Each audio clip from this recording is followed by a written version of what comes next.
చుట్టుపక్కల గ్రామంలో పట్టు చీర కావాలి అని అంటే స్వాతి సిల్క్స్కి రావాల్సిందే అనే విధంగా దాన్ని డెవలప్ చేసుకుంటూ వచ్చాము. నేను చాలా గొప్పగా చెప్పుకునే విషయం ఏంటంటే బంపర్ డ్రా కింద డబుల్ బెడ్రూమ్ ఫ్లాట్ గిఫ్ట్గా ఇవ్వడం జరిగింది. లగ్జరీ టీ షర్ట్ బ్రాండ్ ఒకటి లాంచ్ చేయాలనేది మా ఫ్యామిలీ ఒక డ్రీమ్. నేను ఎప్పుడైనా అదే నమ్ముతాను. మనకి ఎర్నింగ్ కావాలంటే లెర్నింగ్ ఉండాలి, లెర్నింగ్ కావాలంటే లిజనింగ్ ఉండాలి. ఇప్పుడు నేను 1,00,000 అడుగులు సాధించానని చెప్పనన్నావు కదా, నెక్స్ట్ మా target single store 1 lakh asset. Mistakes చేయకూడదని ఎవరు చెప్పరు, చేసిన మిస్టేక్ని రిపీట్ చేయకూడదు అంటారు. SSS ఫార్ములా అంటాం. స్టాక్, స్పేస్, స్టాఫ్, ఈ 3 సఫిషియెంట్గా ఉంటే సక్సెస్ అనేది చాలా ఈజీగా వస్తుంది. చుట్టుపక్కలంతా 1000 షాపులు బార్గెనింగ్ నడుస్తుండేవి. నేను ఒక్కడనే ఫిక్స్డ్ రేట్లో నడుస్తుండేవాడిని. కానీ అది ఆ ఒక్కటే నా సక్సెస్కి కారణం.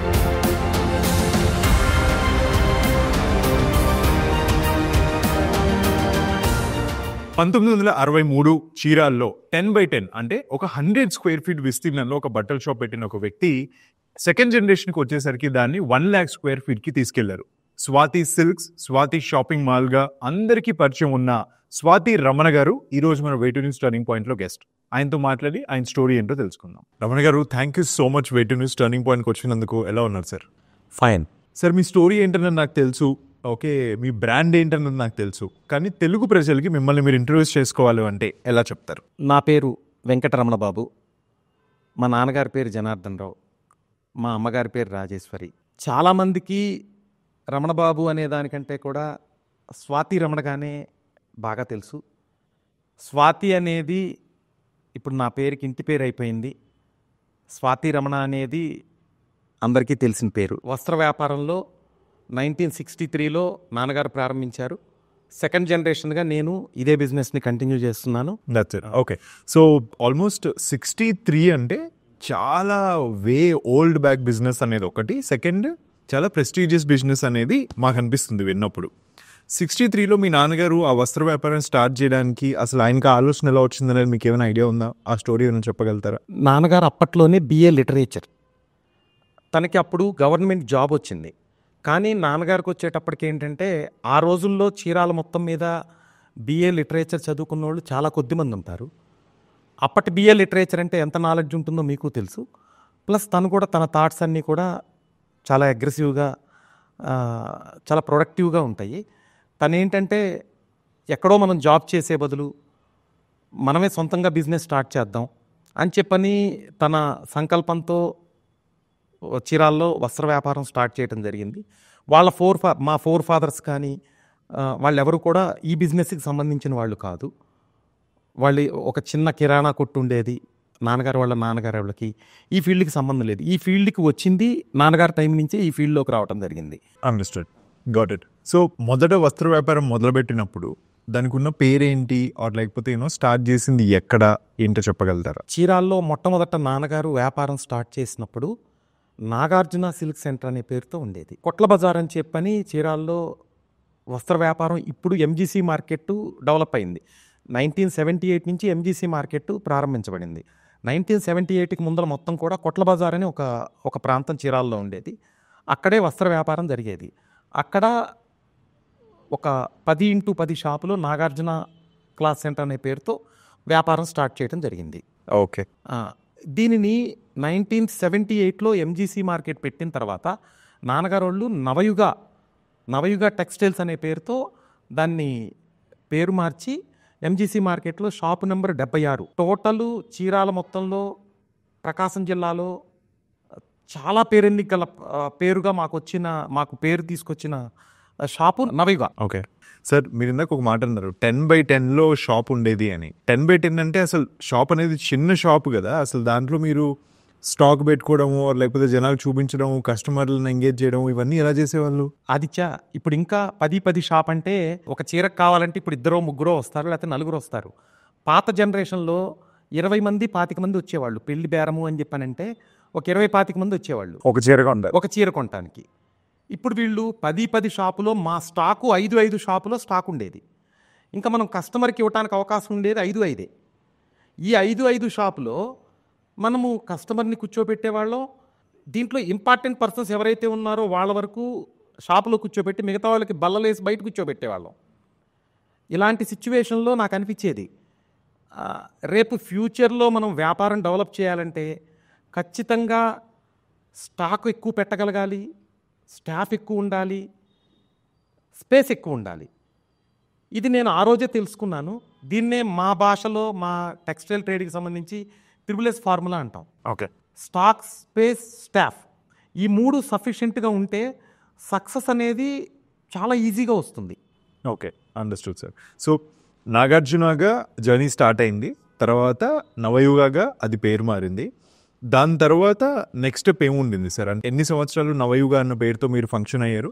దాని తర్వాత స్వాతి అనేది ఇమీడియట్గా వచ్చిందా? ఈ మధ్యలో ఏమైనా జర్నీ ఉందా? 1992లో ఎంజీసీ మార్కెట్లో నాగార్జున ఎంజీసీ మార్కెట్లో నవయుగ పేరుతోనే మా ఫరం జరుగుతూ ఉండేది. మాకు టర్నింగ్ పాయింట్ ఎక్కడంటే 1992లో ఎంజీసీ మార్కెట్ బయట మా సొంత కాంప్లెక్స్ కట్టుకొని దాంట్లో స్వాతిని డెవలప్ చేయడం జరిగింది. ఓకే. స్వాతి ప్రారంభించిన తర్వాత మా ఇంటి పేరు ఊరా మారిపోయి స్వాతి రమణగా మారిపోయింది. అప్పటిదాకా ఒక కన్వెన్షనల్ పద్ధతుల్లో చీరాల్లో వ్యాపారం జరిగేది. పలకా బల్పం తీసుకొని దాని మీద కస్టమర్లకి రేట్లు చెప్పి ఇది అయిపోయిన తర్వాత బార్గెనింగ్ సిస్టమ్ జరుగుతూ ఉండేది. కస్టమర్లకి రేట్ ఫైనల్ అయిన తర్వాత పలకా బల్పం మీద తుడిపేసేసేవాళ్ళు. ఇప్పుడు ప్రజెంటు ఇప్పుడున్న జనరేషన్లో వచ్చేటప్పటికి అంతా కూడా సిస్టమ్ బేస్డ్ జరుగుతుంది. ఆ రోజుల్లోనే మేము సిస్టమ్ ప్రారంభించి ఫిక్స్డ్ రేట్ స్టార్ట్ చేసి, నాన్నగారు ఫిక్స్డ్ రేట్ చీరాల్లో ప్రారంభించినప్పుడు ఇట్లాంటి ఏరియాలో మనం ఫిక్స్డ్ రేటు ఎంతవరకు సక్సెస్ కాగలమా అనేది డౌట్ ఎక్స్ప్రెస్ చేశారు. కానీ లాంగ్ టర్మ్లో మనం బిజినెస్ చేయాలి అంటే ఫిక్స్డ్ రేట్ అయితేనే మనం చేయగలం, బార్గెనింగ్లో చేయలేము అనే ఉద్దేశంతో నేను చాలా గట్టిగా నాన్నగారిని అపోజ్ చేయడం జరిగింది. అపోజ్ చేసి ఫిక్స్డ్ రేట్ ప్రారంభించిన తర్వాత ఏ రోజైతే ఇప్పుడు మనం ఈరోజు సక్సెస్ ఏదైతే చూస్తున్నామో దానికి మేజర్గా మాకు ఫిక్స్డ్ రేట్ అనేది మేజర్గా మాకు ఉపయోగపడ్డది. ఓకే. బయట కస్టమర్స్కి వచ్చేటప్పటికి బార్గెనింగ్లో ఒక సందర్భంలో ఎక్కువ పడచ్చు, ఒక్కో సందర్భంలో తక్కువ పడచ్చు. అదే ఫిక్స్డ్ రేట్లో వచ్చేటప్పటికి ఏంటంటే కస్టమర్కి genuine price, genuine rate, customer guest చేసుకోవటానికి ఈ ఐటెం తీసుకోవాలా వద్దా అనేది గెస్ట్ చేసుకోవటానికి చుట్టుపక్కలంతా 1000 షాపులు బార్గెనింగ్ నడుస్తుండేవి. నేను ఒక్కడనే ఫిక్స్డ్ రేట్లో నడుస్తుండేవాడిని. కానీ అది ఆ ఒక్కటే నా సక్సెస్కి కారణం. కస్టమర్లు బ్రహ్మరథం పట్టారు. ఎప్పుడైతే జెన్యూన్ ప్రైస్లో జెన్యూన్ క్వాలిటీతో మేము ఫిక్స్డ్ రేట్లో వస్త్రాలను అమ్మటం ప్రారంభించామో మా సక్సెస్ అక్కడి నుంచే మల్టిప్లై అవ్వటం ప్రారంభమైంది. అర్థమైంది sir. So father actually Nagarjuna start చేసినప్పుడు ఆయన ఏం అచీవ్ చేద్దాం అనుకున్నారు? ఆయన మోటో కానీ ఆయన ఇంటెంట్ కానీ ఏముండింది? కేవలం వ్యాపారం చేయాలి, డబ్బులు సంపాదించాలి అన్నదేనా, లేకపోతే ఆయనకైనా ప్యాషన్ ఉండింది ఇది స్టార్ట్ చేయడానికి? సార్, మొట్టమొదటి జనరేషను మీకు కరెక్ట్గా చెప్పాలంటే ఆ రోజు సర్వైవల్ కోసం. నాన్నగారు బిజినెస్ స్టార్ట్ చేసినప్పుడు సర్వైవల్ కోసం. నేను ఫీల్డ్లోకి వచ్చిన తర్వాత డెవలప్ చేయాలండి దానికోసం. ఎందుకంటే సర్వైవల్ అంతా కూడా నాన్నగారు చేశారు. ఓకే. నేను ఫీల్డ్లోకి వచ్చేటప్పటికి already almost brought up in golden spoons. అప్పటి నాన్నగారు స్టార్ట్ చేసినప్పుడు ఎంతసేపటికి కూడా మన కుటుంబానికి ఆసరాగా ఉండాలి, మన కుటుంబానికి ఇన్కమ్ ఉండాలి అనేదే మేజర్ ఇంపార్టెన్స్. తర్వాత బిజినెస్ గ్రో అయిన తర్వాత ఎట్లా ఉంటుందంటే డెవలప్మెంట్ ఆలోచన అనేది గ్రో అయిన తర్వాత వస్తుంది. నేను ఫీల్డ్లోకి వచ్చిన తర్వాత ఫీల్డ్లోకి వచ్చే సమయానికి మార్కెట్లో మంచి పేరు తెచ్చుకున్నాం. వస్త్ర వ్యాపారంలో చాలా చక్కటి పేరు, స్టేట్ మొత్తం మీద ఒక మంచి పేరు తెచ్చుకున్నాం. అర్థమైంది సార్, గాట్ ఇట్. మీరు యాక్చువల్లీ అసలు ఏమవుదాం అనుకున్నారు లైఫ్లో చదువుకునే టైంలో? నేను చదువుకునే టైంలో నాన్నగారు నన్ను చదివించేటప్పుడే నాకు క్లారిటీగా చెప్పారు, నువ్వు ఎంతవరకు చదువుకుంటావు అంతవరకు చదువుకో, రావాల్సింది మాత్రం ఈ ఫీల్డే, నేను ఒక్కడనే కుమారుల్ని, ఈ ఫీల్డ్లోకి రావాల్సిందే. కాబట్టి ఏంటంటే మేము చదువుకునేటప్పుడు కూడా కాలేజీకి వెళ్ళేవాళ్ళం, కాలేజీ నుంచి షాప్కి వెళ్ళేవాళ్ళం. షాపులో జరుగుతున్న పరిస్థితులు, షాపులో ఎలా ఉంటుంది, కస్టమర్స్తో ఎలా బిహేవ్ చేస్తున్నారు, ప్రతిదీ కూడా చిన్నప్పటి నుంచి కూడా అవగాహన ఉన్న వాతావరణమే. కాబట్టి నేను వేరే ఏదో కలెక్టర్ అవుదాం అనుకున్నాను, చార్టెడ్ అకౌంట్ అవుదాం అనుకున్నాను, ఇవన్నీ ఉత్తి మాటలు. నేను చదువుకునే రోజుల్లో కూడా ఈ బిజినెస్లోకి రావాలనేది అయితే మాత్రం నాన్నగారి దగ్గర నుంచి క్లారిటీ ఉంది, నాకు క్లారిటీ ఉంది. అర్థమైంది. వెళ్ళి షాప్లో కూర్చునే వాళ్ళు చదువుకునే టైంలోనే షాప్లోకి వెళ్ళి కూర్చునేవాళ్ళం, బేరం అమ్మేవాళ్ళం, హెల్ప్ చేసేవాళ్ళం, క్యాష్ కౌంటర్లో కూర్చునేవాళ్ళం, క్యాష్ లెక్కేయటం నేర్పించేవాళ్ళు. అన్ని సబ్జెక్టులో కూడా ప్రాక్టికల్గా నేర్చుకున్నాం. అర్థమైంది సార్, గ్రౌండ్ లెవెల్ నుంచి మేము అలవాటు చేసుకున్నాం. అర్థమైంది. మీ మొదటి రోజు షాప్కి వెళ్ళి కూర్చోడము, మీ నాన్నగారు మీకు ఏం చెప్పారు, లేకపోతే ఆ రోజు మీరు ఏం చేశారు, ఆ జ్ఞాపకం ఏమైనా ఉందో ఒకసారి చెప్పగలుగుతారా? మొదటి రోజు అని అనటానికి లేదండి, ఎందుకంటే ఊహ తెలిసిన దగ్గర నుంచి మాకు ఊహ తెలిసిన దగ్గర నుంచి మేము షాప్కి వెళ్తానే ఉంటాం. కాకపోతే ఒకటి ఏంటంటే, చిన్నప్పుడు ఎందుకు వెళ్ళేవాళ్ళం అంటే షాప్కి వెళ్తే ఏదో ఒకటి కొనిపించేవాళ్ళు. చాలా చిన్న వయసులో ఉన్నప్పుడు షాప్ దగ్గరికి వెళ్ళంగానే అలవాటు ఏంటంటే, మరి నాకు బిజినెస్లోకి రావాలని అలవాటు చేయడానికి కావచ్చు, పెద్దోళ్ళు షాప్లోకి వెళ్ళంగానే ఎవరో ఒక స్టాఫ్ని ఇచ్చి పంపించి ఓ బిస్కెట్ ప్యాకెటో చాక్లెటో కొనిపించేవాళ్ళు. అలా తెలియకుండానే షాపుకి రావాలనే ఇంట్రెస్ట్ పెరిగింది. కొద్ది కొద్దిగా ఇంట్రెస్ట్ వల్ల తర్వాత వ్యాపారంలో ఇన్వాల్వ్ అవ్వటం పెరిగింది.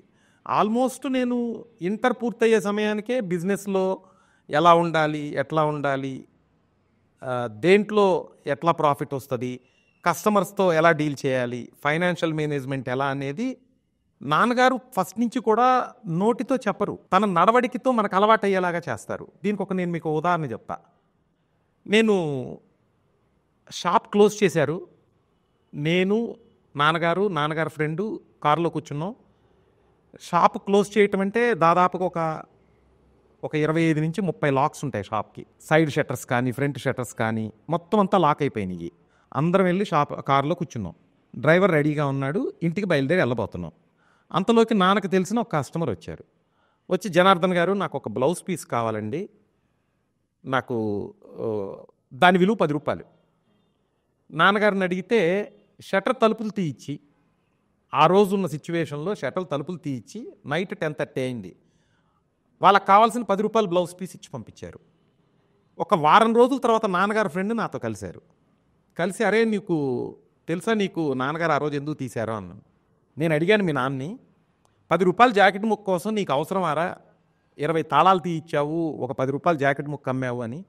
నాన్నగారు ఏమన్నారంటే, నేను నా బాబుకి నేను తెలియజేయాలి, కస్టమర్కి 10 రూపాయల జాకెట్ అమ్మినా లేకపోతే 100 రూపాయలు అమ్మినా 1000 రూపాయలు అమ్మినా కూడా ఈరోజు మనం చేసిన సర్వీసు, ఈరోజు నేను చూపించిన వాతావరణము, ఏదైతే కస్టమర్ మీద నాకున్న పర్సెప్షన్ ఏదైతే ఉందో అది తనకు కూడా రావాలి అంటే నేను ప్రాక్టికల్గా చూపించాలి, కానీ నేను చెప్తే జరగదు. నేను ఏదైతే అలవాటు చేసుకున్నానో ఆ అలవాటు వాడికి తెలియాలి అని అంటే నేను ఈ రూపంలో తెలియచేశాను అని అన్నప్పుడు నాకు చాలా ఆనందం కలిగింది. ఎందుకంటే ప్రతిదీ కూడా నాన్నగారు ప్రాక్టికల్గా చెప్పరు, తన నడవడికితోనే మనం అలవాటు చేసుకున్నాం. తను నాకు ఎట్లా తెలియచేస్తే, ఎలా ఇండైరెక్ట్గా ఎలా తెలియజేస్తే నేను తెలుసుకుంటానో అదే విధంగా చెప్పేవాళ్ళు. భగవంతుడి దయ వల్ల నేను కూడా దాన్ని, తన ఇంటెన్షన్ ఏంటనేది నేను కూడా అర్థం చేసుకొని నడుచుకునేవాడిని. ఓకే, అర్థమైంది. సో ఇది వన్ ఆఫ్ ద లెసన్ మీరు ఆయన దగ్గర నుంచి నేర్చుకున్నది కదా, వెరీ ఫస్ట్ లెసన్ అనుకోవచ్చు. First generation to second generation మీరు మూవ్ అవుతున్న తరుణంలో మీకు ఇంకా ఏమేం వాల్యూస్ ఆయన దగ్గర నుంచి నేర్చుకున్నారు సార్? మీకు ఆయన ఏం వాల్యూస్ మీలో ఇంబెడ్ చేశారు? కస్టమర్ని చూసుకోవడం ఒకటి చెప్పారు, అయిపోయింది. బట్ అదర్ దాన్ దట్ ఏమైనా వాల్యూస్ చెప్పారు ఆయన, బిజినెస్ వాల్యూస్? నాన్నగారు ఫస్ట్ నుంచి కూడా డిసిప్లిన్కి ఎక్కువ ఇంపార్టెన్స్ ఇచ్చేవాళ్ళు. ఒకటి ఫైనాన్షియల్ డిసిప్లిన్, 2 పర్సనల్ డిసిప్లిన్. ఎప్పుడూ కూడా ఎదుటి వ్యక్తి గురించి కానీ, ట్రేడ్ విషయంలో కానీ, లేకపోతే పర్సనల్ విషయాల్లో కానీ ఎదుటి వాళ్ళని కామెంట్ చేయటం కానీ ఇలాంటివి ఎప్పుడూ కూడా నాన్నగారు ఇష్టపడరు, దాన్ని ఎంకరేజ్ చేయరు. మరియు ఇంకోటి ఏంటంటే, నాన్నగారి దగ్గర ఏంటంటే వ్యాపారంలాగా చేయాలి, పర్సనల్ లైఫ్ లాగా చేయాలి. వ్యాపారం చేసుకోవాలి, పర్సనల్ లైఫ్ని ఎంజాయ్ చేయాలి. వ్యాపారాన్ని షాప్లో మర్చిపోండి, ఇంటి దగ్గరకు వచ్చిన తర్వాత పర్సనల్ లైఫ్లోనే ఉండాలి. ఇది ఫస్ట్ నుంచి కూడా నాన్నగారి దగ్గర నేను నేర్చుకున్నాను. అది నాకు లైఫ్లో కూడా చాలా ఉపయోగపడ్డది. Understood sir, done. సో మీరు ఎగ్జాక్ట్లీ ఏ ఇయర్లో షాప్లోకి రావడం జరిగింది, లేకపోతే ఏ ఇయర్లో షాప్లోకి వెళ్ళడం జరిగింది ఫుల్ ఫ్లెడ్జ్డ్గా బిజినెస్ చూసుకోవడానికి, బిజినెస్ నేర్చుకోవడానికి? 1993 నాది బీకామ్ గ్రాడ్యుయేషన్ అయిపోయింది. తర్వాత చెన్నైలో import and export management diploma చేశాను. కోర్స్ అయిపోయినమాట 93లో నాన్నగారు నువ్వు షాప్లోకి ఫుల్ ఫ్లెడ్జ్డ్గా వస్తే బాగుంటుంది అని చెప్పని నాకు సజెస్ట్ చేయడం జరిగింది. 93లో చీరాల్లో నేను స్వాతి సిల్క్స్ అని చెప్పని ఒక పట్టు చీరల వరకు సపరేట్గా ఒక పెద్ద ఫర్మ్ ఒకటి స్టార్ట్ చేయడం జరిగింది. మొట్టమొదటిసారి పట్టు చీరలు ఫిక్స్డ్ రేట్లో అమ్మటం ప్రారంభించింది 93లోనే. ఓకే. చుట్టుపక్కల గ్రామంలో పట్టు చీర కావాలి అని అంటే స్వాతి సిల్క్స్కి రావాల్సిందే అనే విధంగా దాన్ని డెవలప్ చేసుకుంటూ వచ్చాము. తర్వాత దాన్ని 2012లో స్వాతి షాపింగ్ మాల్గా మార్చి ఫ్యామిలీ షాపింగ్ మాల్ లాగా చేశాము. 2012 నా లైఫ్లో మర్చిపోలేని రోజు. డిసెంబర్ 8 చీరాల లాంటి ప్లేస్లో షాపింగ్ మాల్ పెడుతున్నప్పుడు ప్రతి ఒక్కళ్ళ దగ్గర నుంచి కూడా చాలా విమర్శలు. వాళ్ళ నాన్నగారు సంపాదించారు, డబ్బులు పాడు చేస్తున్నారు, చీరాల్లో షాపింగ్ మాల్ ఎలా సక్సెస్ అవుతుంది, ఇక్కడంతా అనార్గనైజ్ సెక్టారు అని విమర్శించిన వాళ్ళు. మనం ఎప్పటి నుంచి ఫస్ట్ నుంచి కూడా ఎదుటి వ్యక్తి ఏం మాట్లాడుతున్నారు, ఎలా చేస్తున్నారు అనేది నాకు అనవసరం. నేనేం చేయదలుచుకున్నాను, ఫోకస్ ఆన్ వర్క్. నా ఫోకస్ మీద నేను వెళ్ళిపోతానే తప్పితే ఎదుటోళ్ళు చెప్పింది నేను వింటాను. దాంట్లో ప్రొడక్టివిటీ ఉంటే వింటాను. ప్రొడక్టివిటీ లేకుండా సబ్జెక్ట్ లేని వాళ్ళు మాట్లాడినప్పుడు దాన్ని మనం ఎక్కువ ఇంపార్టెన్స్ ఇవ్వకూడదు. సబ్జెక్ట్ ఉన్న వాళ్ళ దగ్గర మనం నేర్చుకోవాల్సిందే. నేను ఎప్పుడైనా అదే నమ్ముతాను. మనకి ఎర్నింగ్ కావాలంటే లెర్నింగ్ ఉండాలి, లెర్నింగ్ కావాలంటే లిజనింగ్ ఉండాలి. ఎర్నింగ్ అంటే సంపాదన, లెర్నింగ్ అంటే నేర్చుకోవటం. మనకంటే బాగా తెలిసిన వాళ్ళ దగ్గర ఎప్పుడైనా నేర్చుకోవాలి. లిజనింగ్ మనం నేర్చుకోవాలి అంటే ఖచ్చితంగా ఎదుటి వ్యక్తి చెప్పింది వినాలి. అర్థమైంది. Got it. అసలు స్వాతి షాపింగ్ మాల్ అనేది ఏదైతే ఉందో, లేకపోతే మీరు మాల్ చీరాల్లో పెడదాము అని చెప్పి మీకు ఎందుకు అనిపించింది? ఎందుకు అడుగుతుందంటే అన్ఆర్గనైజ్ సెక్టర్ అని మీరే అన్నారు. అక్కడ మాల్ పెట్టాలని ఐడియా ఎందుకు వచ్చింది? లేకపోతే ఫస్ట్ మాల్ మీదే అవ్వాలని ఏమైనా ఆలోచన ఉండిందా? అలాంటి ఏం చెప్తారా? 1993లో పట్టు చీరల వ్యాపారం స్టార్ట్ చేసి పట్టు చీరలు అమ్ముతూ ఉన్నప్పుడు ఒక కస్టమర్ వచ్చి పట్టు చీరలు తీసుకునేవాళ్ళు. పట్టు చీరలు తీసుకున్న తర్వాత అబ్బాయి పెళ్లి బట్టలకు ఎక్కడికి వెళ్ళాలి, మా పాపకు పావడాలు కావాలంటే ఎక్కడికి వెళ్ళాలని అడుగుతుండేవాళ్ళు.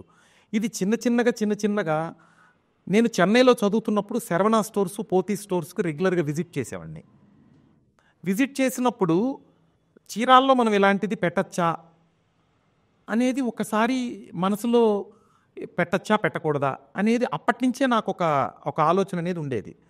మనం అంత పెద్దది పెట్టలేకపోవచ్చు, చెన్నైలో ఉన్న పోతీ సిల్క్స్ అంతా లేకపోతే శరవణ స్టోర్స్ అంతా పెట్టలేకపోవచ్చు.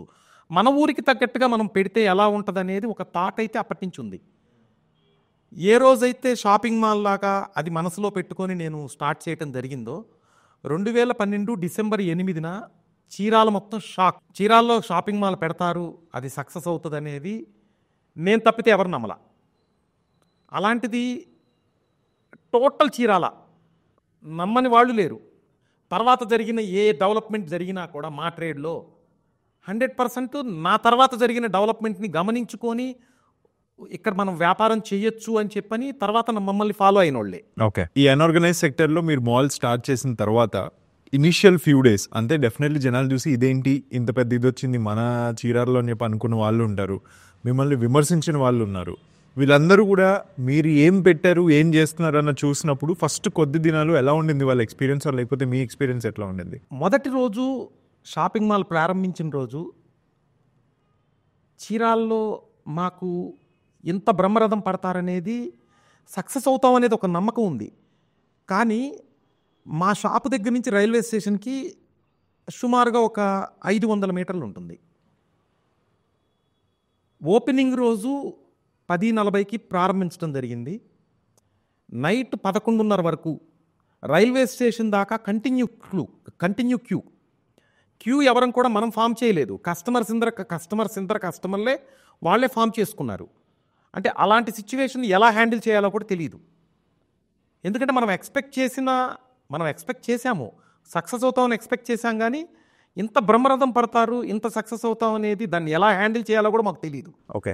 దాదాపుగా నేనే ఎక్స్పెక్ట్ చేసిన దానికంటే 100 రెట్లు సక్సెస్ చూసినప్పుడు వాళ్ళ వైపు నుంచి అయితే కంప్లీట్ షాక్. తర్వాత మాకు అర్థమైంది ఏంటంటే మనం కరెక్ట్ నిర్ణయమే తీసుకున్నాం. చీరాల్లో ఇలాంటి షాపుని ప్రారంభించడం అనేది కరెక్ట్ నిర్ణయమే తీసుకున్నామని చాలా చాలా ఆనందపడ్డాం. ఎప్పుడైనా సరే మనం తీసుకున్న నిర్ణయం కరెక్ట్ అయినప్పుడు వ్యాపారంలో ఆ వచ్చే ఆనందము వర్ణనాతీతం. Understood sir. మాల్ పెట్టిన తర్వాత సక్సెస్ అనేది మీరు చూస్తారు అనేది మీరు దాంతో ఆల్రెడీ ఉన్నారు. కానీ ఒక వ్యాలిడేషన్ ఉంటుంది కదా, ఓకే చీరాల్లో జనాలు మన మాల్కి వస్తున్నారు, మనం ఒక బ్రాండ్ క్రియేట్ చేస్తున్నాం, ఇక్కడ జనాలకి గుర్తుండిపోతుంది, జనాలు లాయల్ అవుతారు అనేది. అలాంటి మూమెంట్ ఎప్పుడు వచ్చింది మీకు, మీరు రియలైజ్ అయ్యేటట్టు? 2012లో షాపింగ్ మాల్ ప్రారంభించిన తర్వాత చాలా కొద్ది కాలంలోనే ఒక 30-45 రోజుల్లోనే మేము గమనించడం జరిగింది. దీన్ని ఇక్కడితో ఆగకూడదు. దీన్ని రాష్ట్ర వ్యాప్తంగా మనం ఎక్స్పాన్షన్ చేయాలి. ఈ చీరాల్లో మనకిచ్చిన సక్సెస్ని స్టేట్ మొత్తం మీద తీసుకెళ్ళాలి అని చెప్పనంటే దానికి తగ్గట్టుగా మనం ఇన్ఫ్రాస్ట్రక్చరు, దానికి తగ్గట్టుగా మ్యాన్ పవర్ మనం డెవలప్ చేసుకోవాలి అనే ఆలోచన కలిగిన తర్వాత అంచెలంచెలుగా మనం ప్రోడక్ట్ మీద ఇన్ఫ్రాస్ట్రక్చరు, తర్వాత టీం వర్క్ డెవలప్ చేసుకొని 2018లో గుంటూరు ప్రారంభించడం జరిగింది. 2018లో గుంటూరు ప్రారంభించినప్పుడు డిసెంబర్ 8 విజయవాడ చీరాల ఎట్లయితే ఓపెన్ చేశామో గుంటూరు కూడా డిసెంబర్ 8 సేమ్ డేట్న భగవంతుడు అదే డేట్న మనకు అవకాశం ఇచ్చారు. అదే రోజున ప్రారంభించడానికి మనకు అవకాశం వచ్చింది. సేమ్ డేన ప్రారంభించడం జరిగింది. అప్పటిదాకా ₹1,00,000 ఒక రోజుకి అమ్మితే మా షాపులో స్టాఫ్ అందరికి కూడా ఒక లడ్డు తెప్పించి ఇచ్చేవాళ్ళం. ఆ రోజు ₹1,00,000 అమ్మారంటే స్టాఫ్ అందరూ కూడా ఈరోజు లడ్డు కోసం వెయిట్ చేస్తూ ఉంటారు. ₹2,00,000 అమ్మితే ఒక కూల్ డ్రింక్ తెప్పించి ఇచ్చేవాళ్ళం. అలాంటిది ఎప్పుడో సంవత్సరానికి ఒక 10 సార్లో 15 సార్లో ఇలాంటి సందర్భం వచ్చేది. అలాంటిది మేము కనీసం కోరుకోలేదు. వినేవాళ్ళం. పోతీస్ సిల్క్స్ 10 లక్షలు అమ్మారంట, చెన్నైలో నల్లి సిల్క్స్ వాళ్ళు 5 లక్షలు అమ్మారంట, లేకపోతే శరవణ స్టోర్స్ వాళ్ళు 20 లక్షలు అమ్మారంట అని వినేవాళ్ళం. 2018 డిసెంబర్ 8న షాపు ప్రారంభించిన తర్వాత గుంటూరు ప్రజలు ఎలాంటి రిజల్ట్ ఇచ్చారంటే ఒక్క రోజులో ₹1,00,000 అమ్మాం. ఇది ఇప్పటికి కూడా నాకు చాలా గర్వంగా చెప్పుకుంటాను. సింగిల్ డేలో ₹1,00,000, ఒక రోజుకి ₹1,00,000 అమ్మితే నేను స్టాఫ్కి లడ్డు తెప్పించి ఇచ్చేవాడిని. నా మైండ్ సెట్కి నేను కనీసం ఎక్స్పెక్ట్ కూడా చేయలేదు. 20,000 అడుగుల స్టోర్ పెట్టాము, చాలా చక్కటి స్టోరు, చాలా బాగా చేశాము. కానీ ఆ స్థాయి సక్సెస్ని అందుకుంటుందని చెప్పని నేనైతే ఊహించలేదు. ఒక 20 లక్షలు అమ్ముతాము, 30 లక్షలు అమ్ముతాము అనుకున్నాం. అలాంటిది మొదటి రోజు ₹1,00,000 క్రాస్ అయిన రోజు నా లైఫ్ ఇంకా ధన్యమైపోయింది అనిపించింది. Okay, understood. సో దాంతో ఇంకా లైఫ్లో సక్సెస్ చూసేసాము, ఇక్కడతో ఆగితే చాలు, ఇలా కంటిన్యూ అయితే చాలు అనుకున్నారా, లేకపోతే ఇంకేమైనా కొత్త గోల్స్ వచ్చాయా మీ లైఫ్లో అప్పుడు? గుంటూరు సక్సెస్ చూసిన తర్వాత దీన్ని ఇంకా నెక్స్ట్ లెవెల్కి తీసుకెళ్ళాలి అని అనుకొని 2019లో డిసెంబర్ 9న నరసరావుపేట స్టోర్ ప్రారంభించడం జరిగింది. నరసరావుపేట కూడా సేమ్ ఇదే సిచ్యువేషను. నరసరావుపేట స్టోర్ ప్రారంభించినప్పుడు నేను చాలా గొప్పగా చెప్పుకునే విషయం ఏంటంటే ఫెస్టివల్ సీజన్కి ఇంతవరకు నాకు తెలిసి వస్త్ర వ్యాపారంలో డబల్ బెడ్రూమ్ ఫ్లాట్ ఎవరు కూడా గిఫ్ట్గా ఇచ్చుండ్రు. చీరాల, గుంటూరు, నరసరావుపేట 3 బ్రాంచీలని కలిపి ఫెస్టివల్ డ్రా కింద, బంపర్ డ్రా కింద డబల్ బెడ్రూమ్ ఫ్లాటు గిఫ్ట్గా ఇవ్వటం జరిగింది. డ్రాలో డబల్ బెడ్రూమ్ ఫ్లాట్ గిఫ్ట్గా ఇచ్చినప్పుడు నేను ఏదైతే కోరుకున్నానో ఎవరికైతే రావాలో వాళ్ళకే వచ్చింది. ఓకే, అది ఆల్రెడీ ఇల్లున్నోళ్ళకో మన చేతిలో ఉండదు. డ్రా అన్నది మన చేతిలో ఉండదు. ఆల్రెడీ ఇల్లున్న వాళ్ళకో స్థలం ఉన్నోళ్ళకో వచ్చిందనుకోండి, నేను యాజ్ పర్ రూల్ ప్రకారం, యాజ్ పర్ రికార్డు ప్రకారం నేను ఇవ్వాల్సిందే. కానీ నేనేం కోరుకున్నానంటే దేవుణ్ణి అయితే ఒకటే దండం పెట్టుకున్నాను, ఎవరికైతే నీడీ ఉంటుందో వాళ్ళకు వస్తే బాగుంటుంది అనేది నేను భగవంతుని ప్రార్థించాను. భగవంతుడి దయ వల్ల ఒక మధ్యతరగతి టీచరు నెలకి ఒక ₹10,000, 8,000 నుంచి ₹10,000 జీతం ఉండే మధ్యతరగతి టీచరు తనకి డబుల్ బెడ్రూమ్ ఫ్లాట్ వచ్చినప్పుడు వాళ్ళ భార్యాభర్తలు, పిల్లలు నా దగ్గరకు వచ్చి వాళ్ళు నాకు థ్యాంక్స్ చెప్పినప్పుడు వాళ్ళ కళ్ళల్లో ఆనందం కానీ, ఆ ఆనందం నేను ఇప్పటికి కూడా నేను మర్చిపోలేను. ఎప్పుడైనా సరే ఏదైనా మూడ్ బాగోనప్పుడు ఇలాంటి రీకలెక్ట్ చేసుకుంటాను. ఒక డబుల్ బెడ్రూమ్ ఫ్లాట్ని ఒక మధ్యతరగతి, బిలో మధ్యతరగతి వాళ్ళకి, ఒక సాధారణ టీచర్కి డబుల్ బెడ్రూమ్ ఫ్లాట్ నేను ఇవ్వగలిగినప్పుడు వాళ్ళు పొందే ఆనందం, వాళ్ళతో పాటు నేను పొందే ఆనందం వర్ణనాతీతం. అర్థమైంది. Got it sir. సో మీరు చెప్తున్న దాన్ని బట్టి customer is everything for you, అందరూ అదే మాట అంటారు జనరల్గా, బట్ మీరు చెప్పింది అదే ట్రాన్స్లేట్ అవుతుంది కదా. కన్జ్యూమర్ సైకాలజీ, కస్టమర్ సైకాలజీ చీరల విషయంలో కొనడానికి ఎలా ఉంటుంది? బికాజ్ మీరు ఇన్ని సంవత్సరాల నుంచి చూసారు కాబట్టి బేసికలీ ఒక షాప్లోకి ఎంటర్ అయినప్పుడు నలుగురిని చూసి వీళ్ళే టైపు అని చెప్పి మీరు డిఫరెన్షియేట్ చేయగలిగే ఇది వచ్చేసి ఉంటుందా ఇటు పార్టీకి? మీకు క్లాసిఫికేషన్ ఉంటుందా? ఇక్కడ ఒకటి ఆదిత్య, జనరల్గా మనం స్టాఫ్ని వెడ్డింగు బేరాలు వచ్చినప్పుడు స్టాఫ్ని మనం చూస్ చేసుకునేటప్పుడు వాళ్ళకి పల్స్ తెలియాలి, కస్టమర్ పల్సు. ఎదుటి వచ్చిన కస్టమర్కి ఏ విధంగా వాళ్ళు సెలక్షన్ కోరుకుంటారు, ఏ కలర్స్ ఇష్టపడతారు, ఏ డిజైన్ ఇష్టపడతారు, ఎలాంటి కొంతమంది గ్లేజింగ్గా ఉన్న చీరలు ఇష్టపడతారు, కొంతమంది ఎలిగెంట్గా ఉన్న ఇష్టపడతారు, కొంతమంది డార్క్ శారీస్ ఇష్టపడతారు, కొంతమంది లైట్ కలర్స్ ఇష్టపడతారు. ఇది గమనించుకొని ఎవరికి తగ్గట్టుగా వారు సెలక్షన్ చేసుకునే విధంగా మేము ఫస్ట్ స్టాఫ్కి ట్రైనింగ్ ఇస్తాం. 100 మందిలో ఒక 90 మంది సక్సెస్ అవుతారు, ఒక 10 మంది డల్గా ఉంటారు. మనం షాప్ అన్న తర్వాత అందరూ ఒకటే విధంగా పర్ఫార్మెన్స్ ఉండాలని లేదు. వాళ్ళల్లో కొంతమందికి మంచి ర్యాంకింగ్ ఉంటుంది, ఒక్కొక్కరికి కొంతవరకు తక్కువ పర్ఫార్మెన్స్ ఉంటుంది. ఎవరైతే కాస్త పర్ఫార్మెన్స్ బాగా ఉంటుందో వాళ్ళని వెడ్డింగ్ సిట్టింగ్స్కి అలాట్ చేస్తాము. ఓకే. వీళ్ళు ఆ కస్టమర్కి తగ్గట్టుగానే వీళ్ళు తీస్తారు కాబట్టే వాళ్ళకి చూపించే చీర కానీ, వాళ్ళకి చూపించే కలర్ కానీ, వాళ్ళకి చూపించే విధానం కానీ, ఎదుట ఉన్న కస్టమర్ ఏమి కోరుకుంటారో అది చూపించినప్పుడే దానికి ఆ కస్టమర్ వాడిని మళ్ళీ మన దగ్గరికి రిపీట్ రావడానికి అవకాశం ఉంటుంది. అర్థం అవుతుంది సార్. మరియు వాళ్ళకి ఏంటంటే టైం కూడా సేవ్ అవ్వాలి. వారి టేస్ట్ ప్రకారం మనం చూపించినప్పుడు తొందరగా వాళ్ళకి సెలక్షన్ అవుతుంది. ఓకే. మేము ఇప్పుడు హైదరాబాద్ నుంచి పెద్ద పెద్ద షోరూమ్స్ వస్తున్నాయి. ప్రతి ఊర్లో కూడా అన్ని ఊళ్ళలో హైదరాబాద్ నుంచి మల్టీ స్టోర్స్, చాలామంది కార్పొరేట్ వాళ్ళు స్టోర్స్ పెడుతున్నారు. అవన్నీ వచ్చిన వాటన్నిటిని ఒడిదుడుకులు తట్టుకొని మేము నిలబడగలుగుతున్నామంటే మా కస్టమర్కి, మా ఏరియా కస్టమర్కి ఏ చీర కావాలి, ఏ రంగు కావాలి, ఏ డిజైన్ కావాలి, ఏ బార్డర్ కావాలి, ఏ అంచు కావాలి అనేది మా స్టాఫ్కి మేము ట్రైనింగ్ ఇవ్వటం వలన, మాకు దానికి ఒక R&D టీం ఉండటం వలన మేము తొందరగా దాన్ని ఇంప్లిమెంట్ చేయడానికి అవకాశం ఉంటుంది. కాబట్టే మేము చైన్ స్టోర్స్ అన్నింటినీ కూడా, కార్పొరేట్ స్టోర్స్ అన్నింటినీ కూడా తట్టుకొని మేము నిలబడగలుగుతున్నాం. అర్థమైంది. సో ఇన్ బిజినెస్ టర్మ్స్ మీరు చెప్పింది ఏంటి అంటే లోకల్ పల్స్ ఏదైతే ఉందో అది మీకు బాగా తెలుసు అనుకుంటున్నా. అంతే. 100%. Understood. So sir basically staff training అనే దగ్గర మేము వాళ్ళని ట్రైన్ చేస్తాము ఇవన్నీ చెప్పారు కదా. మీ స్టాఫ్ ఇప్పుడు కరెంట్లీ ఎంతమంది? ఓకే, ఎలా ప్లాన్ చేస్తారు ఇంటర్నల్లీ మీరు?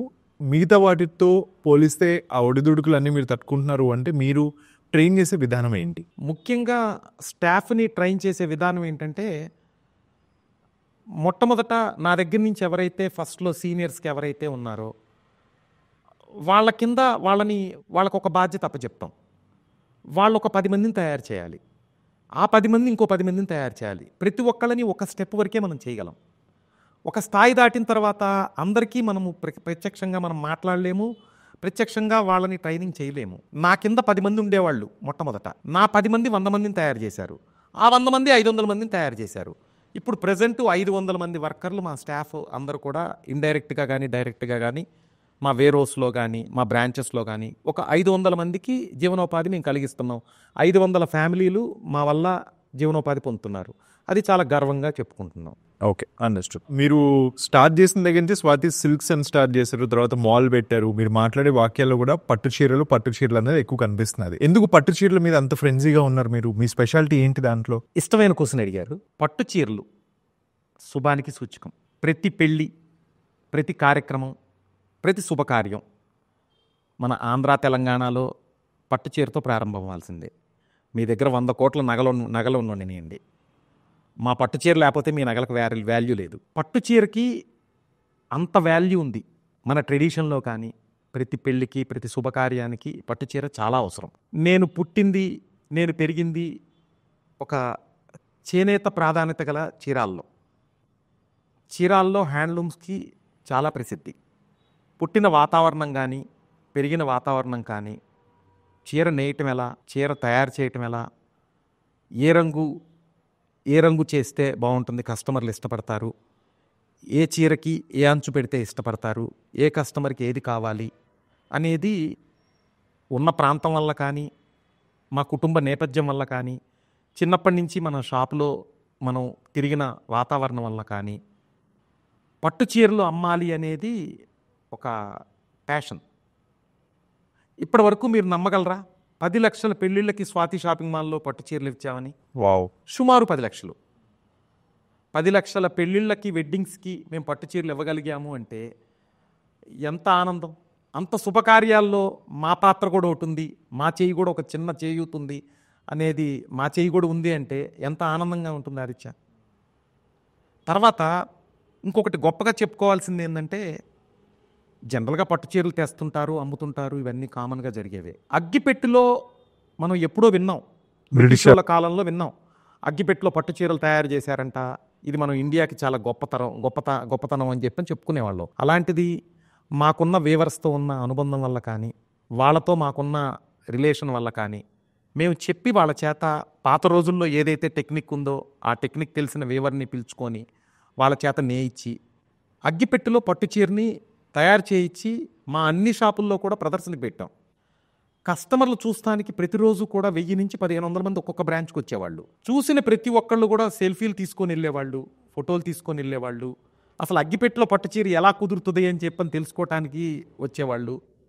తర్వాత ఇది చాలా సక్సెస్ అయ్యి మార్కెట్లో స్వాతి షాపింగ్ మాల్లో అగ్గిపెట్టెలో ఉండే పట్టు చీర ఉంటుందని కొంతమంది కస్టమర్సు విలువలు కట్టలేని గిఫ్ట్ ఎవరికన్నా ఇవ్వాలి అని అనుకుంటే ఆ గిఫ్ట్ని మా దగ్గర తీసుకొని వాళ్ళు ఇవ్వటం జరిగింది. అగ్గిపెట్టెలో పట్టు చీర తర్వాత సూదిలో దూరే పట్టు చీరని తయారు చేసాం. అదొక హిస్టరీ. ఒక సూదిలో పట్టు చీర దూరుద్దని మీరు నమ్మగలరా? అలాంటిది 6 గజాల సూదిలో దూరే పట్టు చీరని తయారు చేసి ప్రదర్శనకు ఉంచాం. అది కూడా చాలా సక్సెస్ అయింది. లైఫ్లో ఏం సాధించామనంటే ఇవన్నీ కూడా నేను సాధించిన విజయాలుగానే నాకు చెప్పుకోవాలని కోరిక. Understood sir. డన్. జనరల్గా షాప్కి నలుగురు చీర కొనడానికో లేకపోతే బట్టలు కొనడానికో వెళ్తే అసలు స్టాఫ్ జనరల్గా అందరినీ ఒక విధంగా రిసీవ్ చేసుకోదు, లేకపోతే విసుక్కుంటారు, సరిగ్గా చూపించరు. ఇవన్నీ బయట జనరల్గా ఫేస్ చేసేవి. అలాంటి చోట మీరు ఎవరైనా ఒక పర్టికులర్గా వచ్చి మాకు ఇలా కస్టమైజేషన్లో మాకు ఇలా చేసి ఇవ్వగలరా అని అడిగితే వీవ్ చేయించి ఇవ్వడాలు, ఆర్ లేకపోతే ఇన్నోవేషన్ అనేది ఏదైతే ఉందో ఇవి రెండు ఎందుకు పిక్ చేసుకోవాల్సి వచ్చింది, ఆర్ లేకపోతే ఎందుకు అంత డెడికేటెడ్ ఆ వ్యసనం అని ఎందుకు మీకు పట్టు చీరల విషయంలో? ఇప్పుడు అన్ని షాపుల్లో పట్టు చీరలు దొరుకుతాయి. వాళ్ళు ప్రత్యేకంగా వాళ్ళకి సపరేట్గా వాళ్ళకి నాకు ఇది కోరిక ఉంది, నాకు ఇది కావాలి అని అనుకున్నప్పుడు వాళ్ళకి కావాల్సిన చీరని మనం అందించగలిగితే కస్టమరు వాళ్ళకు వచ్చిన సాటిస్ఫాక్షన్ ముందు ఇంకా ఏది పనికిరాదు. ఓకే. టెక్స్టైల్ వ్యాపారం మరియు పట్టు చీరల వ్యాపారం వల్ల మౌత్ టాక్ మీద జరుగుతుంది. ఓకే. ఎప్పుడైతే వాళ్ళకి ఫలానా షాప్లోకి వెళ్ళినప్పుడు నాకు ఈ పట్టు చీర కావాలంటే వాళ్ళు తయారు చేసి ఇచ్చారంటే వాళ్ళు పెళ్లిలో 100 మందికి చెప్పుకుంటారు ఈ చీర నాకు సపరేట్గా నా కోసమే తయారు చేసి ఇచ్చారని. ఆ ఎమోషన్ చాలా గొప్పగా ఉంటుంది. Okay, understood sir. Done. First generation గురించి మీరు ఆల్రెడీ నాకు చెప్పారు ఇందాక. సెకండ్ జనరేషన్లో మీరు టేక్ ఓవర్ చేసుకున్న తర్వాత మీ ఫ్యామిలీ ఎలా హెల్ప్ఫుల్గా ఉంది, ఆర్ లేకపోతే మీ ఫ్యామిలీ స్ట్రక్చర్ ఏంటి అన్నది తెలియలేదు సార్, చెప్తారా? మొట్టమొదట నాకిద్దరు రత్నాలు లాంటి పిల్లలు, రత్నాలు లాంటి పిల్లల్ని ఇచ్చిన బంగారం లాంటి భార్య సరిత. మా పిల్లల పేర్లు పెద్దబాబు పేరు సాత్విక్, చిన్నబాబు పేరు సాకేత్. ఇద్దరూ కూడా నేను చాలా ప్రేమగా పెంచాను, గారాబంగా కాదు. అదేంటి మీరు ప్రేమ ఏంటి గారాబం కాదంటారో నన్ను అనొచ్చేమో. నేనేం నమ్ముతానంటే ప్రేమగా చూస్తాం ఆరోగ్యం, గారాబంగా చూస్తే అనారోగ్యం. పిల్లల్ని ఎప్పుడూ కూడా ప్రేమగా చూడాలి. మనం గారాబం చేస్తే ఖచ్చితంగా అది మనకు నష్టం చేస్తుంది. నేను చాలా ప్రేమగా పెంచాను, పిల్లలు కూడా నన్ను అంతే ప్రేమగా చూస్తారు. ఇప్పుడు ప్రజెంటు పెద్దబాబు కరోనా తర్వాత తను గ్రాడ్యుయేషన్ అయిపోయింది, బీటెక్ అయిపోయింది. బీటెక్ అయిపోయిన తర్వాత తను గ్లాస్గో యూనివర్సిటీలో ఎంటర్‌ప్రెన్యూర్‌షిప్‌కి సీట్ వచ్చింది, స్కాట్లాండ్ వెళ్ళాలి. అంతలో కరోనా వచ్చింది. కరోనా టైంలో ఉన్న సిచ్యువేషన్ అనేది మీకు తెలుసు, నాకు తెలుసు. మనం అబ్రాడ్ పంపించే పరిస్థితి లేదు, అంత ధైర్యం లేదు. ఆ టైంలో తను మా బిజినెస్లో ఫోర్స్ఫుల్లీ ఇన్వాల్వ్ అవ్వాల్సి వచ్చింది. ఎడ్యుకేషన్లో లేడు, ఇంట్లో ఉంటున్నాం, ఖాళీగా ఉంటున్నాము. ఆ టైంలో బిజినెస్లో ఇన్వాల్వ్ అవ్వటం జరిగింది. తన ఇన్వాల్వ్మెంట్ని, తన కమిట్మెంట్ని నేను చూసిన తర్వాత సాత్విక్ నువ్వు నాకు కనుక కలిస్తే 1+1 2 కాదు నాన్న 11 అవుతుంది మన బలం అని చెప్పాను. అదేంటి డాడీ అన్నారు. అంతే నాన్న, సొంత మనిషి వచ్చినప్పుడు నా బలం 1+1 2 కాదు నాన్న, నా బలం 11కి అయిపోద్ది ఖచ్చితంగా ఇది అన్నాను. 100% అది ప్రూవ్ చేసి చూపించాడు.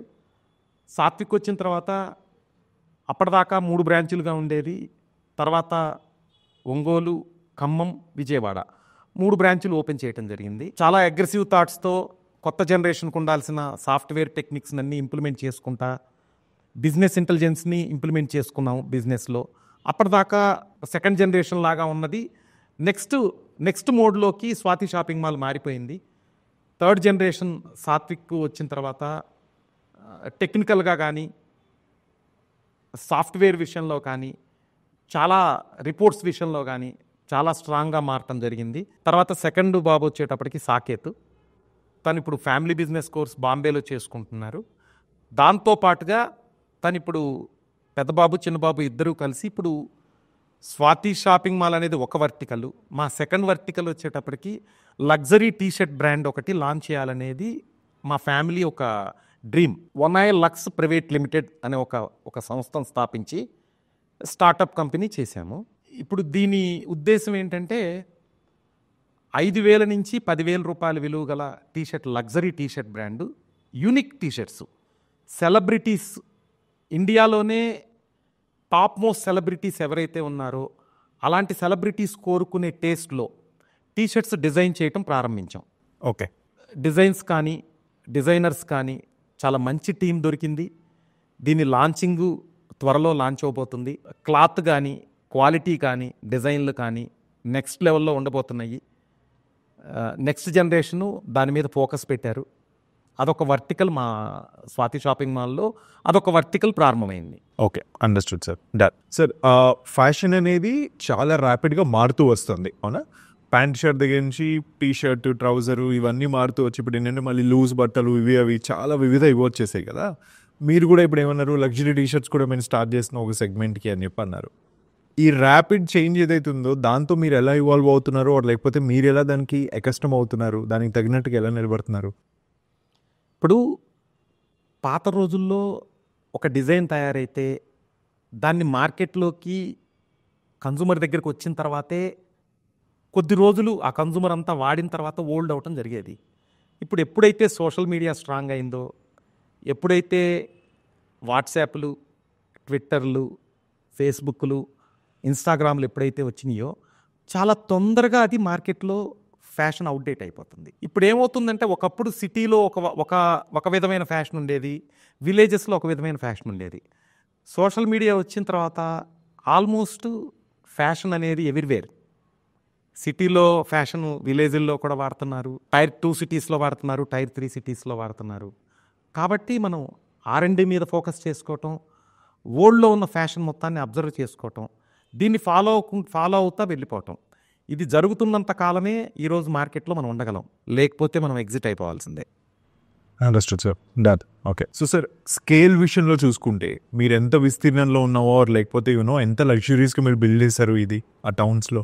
100 అడుగులతో ప్రారంభమయ్యి 1,00,000 అడుగుల SFTకి ఇప్పుడు స్వాతి షాపింగ్ మాల్ని బిల్డ్ చేయడం జరిగింది.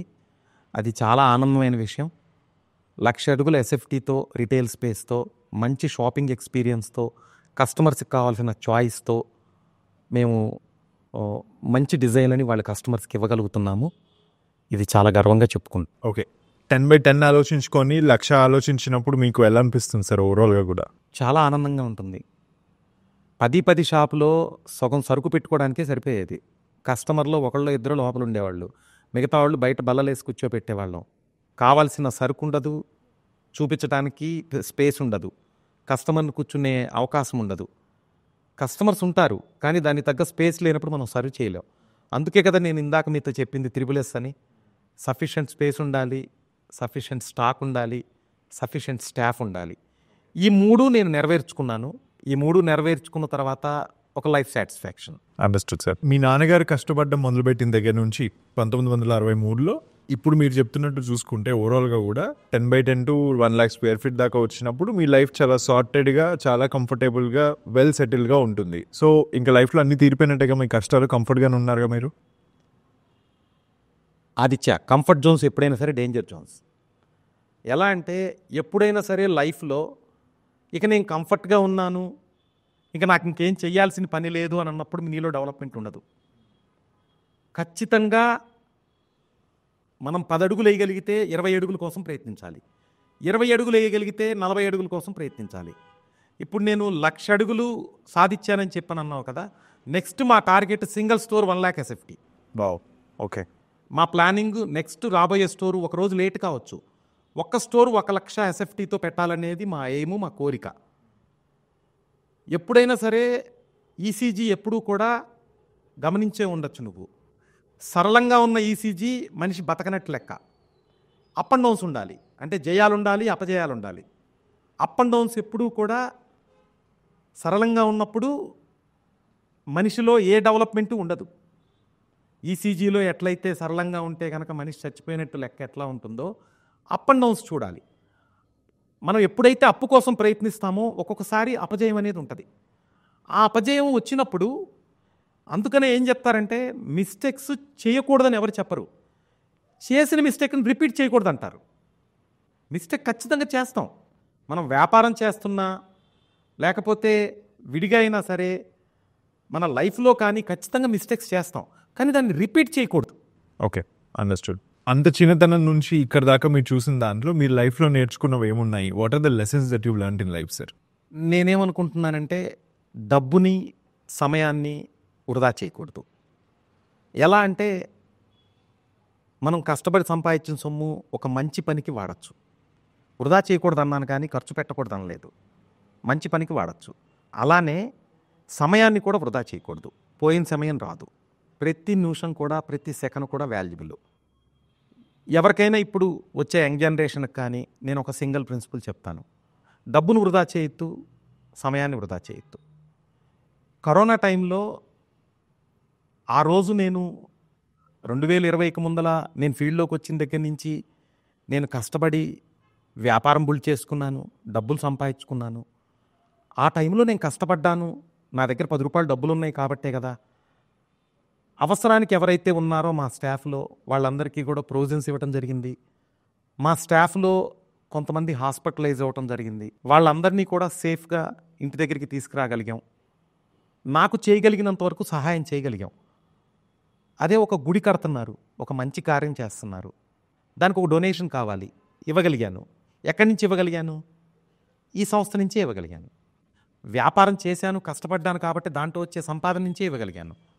కాబట్టి డబ్బును వృధా చేయొద్దు, మంచిదానికి వాడండి. సమయాన్ని వృధా చేయొద్దు, మంచి పనికి వాడండి. సార్, పర్సనలీ లైఫ్లో మీరు నేర్చుకున్న లెసన్ ఏంటి? ఎవరన్నా సరే బ్లైండ్గా మీ సూత్ర ఫాలో అయ్యి లైఫ్లో సక్సెస్ అవ్వాలి అని అనుకుంటున్నారు అంటే వాళ్ళకి మీరు ఏమని చెప్తారు? ఆదిత్య, ప్రతి ఒక్కళ్ళకి కూడా కోరిక అనేది ఉంటుంది. మనం పొద్దున్నే నిద్ర లేవగానే ఇది అవ్వాలి, ఏదో టీవీ చూస్తాం, దాంట్లో ఒక హీరోని చూస్తాం, లేకపోతే ఒక ఇండస్ట్రియలిస్ట్ని చూస్తాం, లేకపోతే ఒక సక్సెస్ఫుల్ పర్సన్ని చూస్తాం. చూడంగానే నేను కూడా అలా కావాలి, నేను కూడా ఇలా సంపాదించాలి, నేను కూడా ఆ కారులో తిరగాలి, నేను కూడా అంత లగ్జరీగా ఉండాలి అని అనిపిస్తుంది. దాన్ని కోరిక అంటారు. కోరుకోవటం అనేది చాలా అవసరం మన లైఫ్లో, ఖచ్చితంగా కోరుకోవాల్సిందే. కానీ గమ్యాన్ని చేరాలి అంటే మధ్యలో కృషి ఉండాలి. కృషి లేకుండా ఓన్లీ కోరుకొని కలగంటే ఉపయోగం లేదు. గమ్యాన్ని చేరాలి అంటే ఖచ్చితంగా కృషి చేయాలి. మీరు ఎప్పుడైతే కోరుకుంటారో, కోరుకున్న దానికోసం కృషి చేస్తారో ఖచ్చితంగా గమ్యం వస్తుంది. నేనైతే ఇదే నమ్ముతాను. ఖాళీ టైంలో ఏం చేస్తుంటారు జనరలీ? ఎక్కువగా మూవీస్ వాచ్ చేయటం, లిజనింగ్ మ్యూజిక్. ఎక్కువగా మ్యూజిక్ స్ట్రెస్ బస్టర్. నాకు మెయిన్గా మ్యూజిక్, డివోషనల్ మ్యూజిక్స్ కానీ లేకపోతే ఇన్స్ట్రుమెంటల్ మ్యూజిక్ ఎక్కువగా ఇష్టపడతాను. సాంగ్స్ వింటాను. Watching movies with family. Okay. తర్వాత chit chat with family. Understood sir, done. ఈ బిజినెస్తో పాటు అంటే చాలామంది ఎలా ఉంటారు అంటే ఒక పర్టికులర్ రంగంలో సక్సెస్ చూసి అక్కడ నుంచి వేరే వాటిల్లో కూడా కొంచెం ట్రైల్ వేద్దాం అని అనుకుంటుంటారు కదా. టెక్స్టైల్ కాకుండా ఇంకేదైనా ఒక ఫీల్డ్ మీరు ఏదైనా మిమ్మల్ని చూడొచ్చామేమో ఫ్యూచర్లో? నేను మొట్టమొదటి నుంచి ఏం నమ్ముతానంటే నాకు తెలిసిన వ్యాపారమే చేస్తా. ఓకే. నాకు తెలియని వ్యాపారం చేయను. దానికి రీజన్ కూడా చెప్తా. దీంట్లో అప్ అండ్ డౌన్స్ ఉంటాయి, కానీ దీంట్లో అప్ అండ్ డౌన్ వచ్చినప్పుడు ఎక్కడ అప్ అండ్ డౌన్ వచ్చింది, ఎక్కడ అప్ వచ్చింది, ఎక్కడ డౌన్ వచ్చింది, దేంట్లో రెక్టిఫై చేసుకోవాలి అనేది నేను తెలుసుకోగలను. ఓకే. అదర్ దాన్ నా ఫీల్డ్లోకి వెళ్తే ఇదే సబ్జెక్ట్ మీద ఒక పెద్ద ఇండస్ట్రియలిస్ట్తో ఒకసారి మేము ఒక చిన్న కాన్వర్జేషన్ జరిగింది. తను ఒకటే అన్నాడు, ఈ ఫీల్డ్లో నువ్వు ఏ పొజిషన్లో ఉన్నావు మీ ఊళ్ళో అన్నాడు. నేను నెంబర్ 1 పొజిషన్లో ఉన్నాను అన్నాను. నేను ఇట్లా వేరే ఫీల్డ్లోకి వెళ్ళాలనుకుంటున్నాను, వేరే ఫీల్డ్లో ఏదన్నా ఆపర్చునిటీ కోసం చూస్తున్నాను, ట్రై చేస్తున్నాను అంటే తను ఒకటే అన్నాడు, నీ ఫీల్డ్లో నెంబర్ 1గా ఉన్న స్థానంలో ఉన్నప్పుడు నీకున్న తృప్తి, వేరే ఫీల్డ్లో నీకు ఏమీ తెలియని ఫీల్డ్లోకి వెళ్ళి నువ్వు ఎలా సాధించగలవు? కాబట్టి నేను నా ఫీల్డ్నే నేను నమ్ముకున్నాను, ఈ ఫీల్డ్లోనే ఉంటాను. నా జనరేషన్ వరకు, నా తర్వాత జనరేషన్ గురించి నాకు తెలియదు. నా జనరేషన్ వరకు నేను ఇదే ఫీల్డ్ నమ్ముకున్నాను, ఇదే ఫీల్డ్లోనే ఉంటాను. ఈ ఫీల్డ్లోనే వర్టికల్స్ మారచ్చు. ఓకే. మ్యానుఫ్యాక్చరింగ్లోకి వెళ్ళొచ్చు, ఇప్పుడు టీ షర్ట్స్ చేస్తున్నాం, రేపు ఫ్యూచర్లో షర్ట్స్ చేయొచ్చు, ఓకే. రేపు ఫ్యూచర్లో ప్యాంట్స్ చేయొచ్చు, రేపు ఫ్యూచర్లో గార్మెంట్స్ ఇంకేమన్నా మ్యానుఫ్యాక్చరింగ్ చేయొచ్చు.